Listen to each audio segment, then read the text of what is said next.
Aşınıptır kırmızı güley, bağımla reyhan gördüm.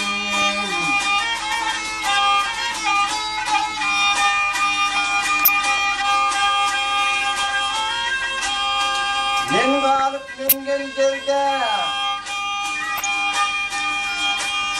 oturdum penhan yerde. Dumaken sergeley, ödüm natavan vurdum.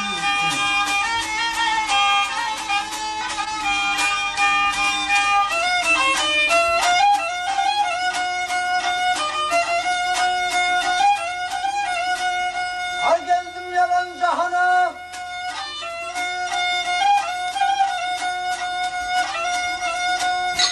geldim yalan cahana, kök beyledim bahana. Buna acap gel zamanı geley, hem su bir yan vurdum.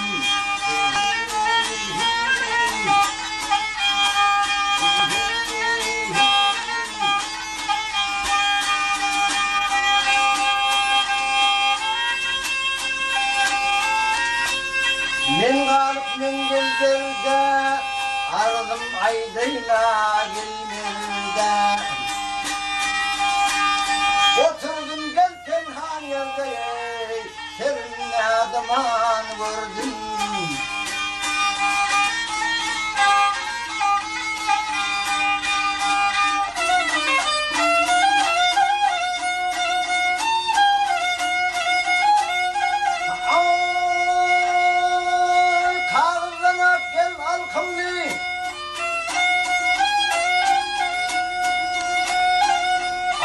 Çünkü gel latınlı,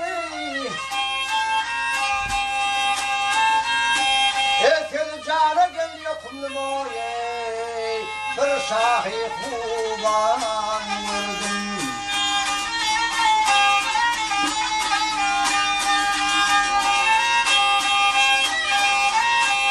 Nice iş geldi başa, kuş oldum ya da hem kışa.